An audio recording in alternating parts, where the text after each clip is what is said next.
हवा से बातें करता J-20 स्टेल्थ फाइटर।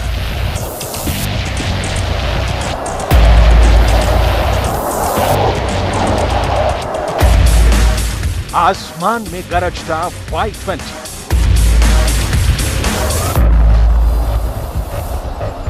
आकाश में दहाड़ता J-16 जेट फाइटर।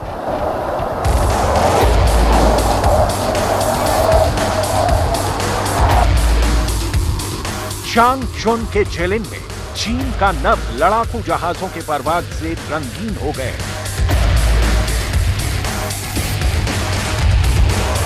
चीन के पीपल्स लिबरेशन आर्मी के जवान मुंह बाए जंगी जहाजों का करतब देख रहे हैं।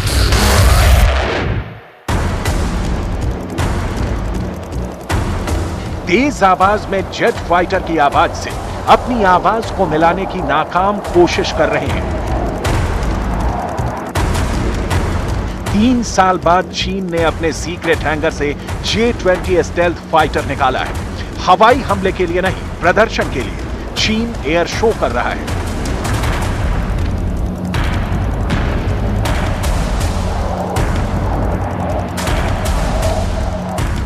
लड़ाकू जहाजों का काफिला हवा में उड़ाकर दुनिया को दिखा रहा है कि वो कितना ताकतवर है। हालांकि किसी भी देश में एयर शो होते रहते हैं, लेकिन चीन के इस एयर शो की जरा टाइमिंग देखिए और तय कीजिए कि शी जिनपिंग आखिर दुनिया से कहना क्या चाहते हैं, अमेरिका और ताइवान को बताना क्या चाहते हैं। चीन के J-20 लड़ाकू विमान को माइटी ड्रैगन के नाम से जाना जाता है। यह लड़ाकू विमान आवाज से दोगुनी तेज रफ्तार से उड़ान भर सकता है। इस विमान में 2 इंजन लगे हुए हैं। चीन का दावा है कि इस लड़ाकू विमान को हर मौसम में उड़ाया जा सकता है। चीन तो यहां तक दावा करता है कि यह लड़ाकू विमान स्टेल्थ तकनीक से लैस है, जिसे कोई भी रेडार नहीं पकड़ सकता है। एयर शो में चीन के बाकी 2 फाइटर जेट जो उड़ाए गए हैं, J-16 जेट फाइटर और Y-20, इन्हें लेकर भी चीन के बड़े बड़े दावे हैं। सच्चाई क्या है, किसी को नहीं मालूम।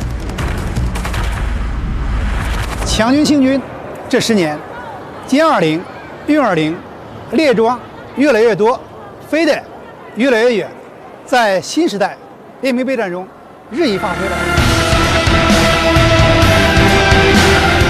असल में पूरे ताइवान प्रकरण में चीन एक्सपोज हो चुका है।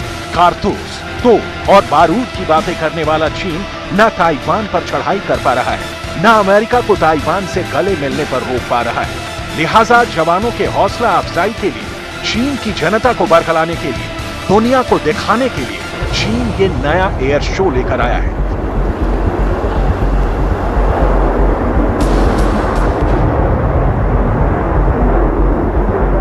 चीन के इस शक्ति प्रदर्शन का नतीजा सिफर ही रहने वाला है। ऐसा हम क्यों कह रहे हैं, उसका आधार है पूरे अगस्त में चीन के कारनामे। इसका सबूत है। कैसे, एक एक करके देखिए। 2 अगस्त नैन्सी पेलोसी ताइवान पहुंची, चीन ताकता रह गया। 14 अगस्त अमेरिका के सांसद ताइवान पहुंचे, चीन ताकता रह गया। अमेरिकी राज्य इंडियाना के गवर्नर एरिक होलकॉम ताइवान पहुंचे, चीन ताकता रह गया।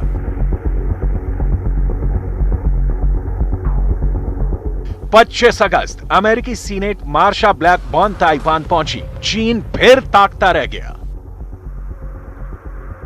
Xi Jinping and his military leaders are not prone to making sour of the moment decisions.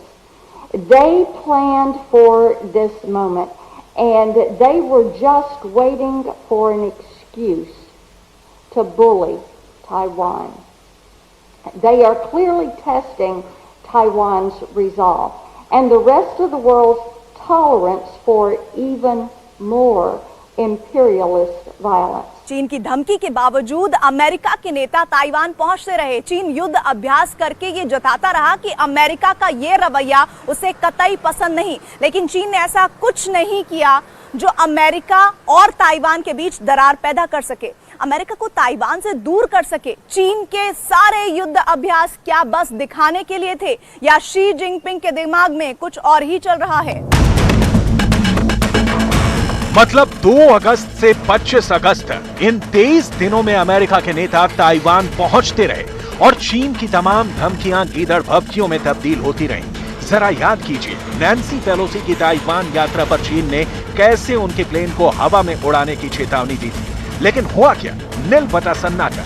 Nancy आई और गई, साथ में अमेरिका का ताइवान के साथ खड़े होने का संकल्प दोहराती गई। चीन ने अमेरिका के नेताओं के ताइवान दौरे पर जो किया वो भी जरा देख लीजिए। नैन्सी पेलोसी के जाने के बाद चीन ने ताइवान स्ट्रेट के पानी को खौला दिया। जंगी जहाज, युद्धपोत,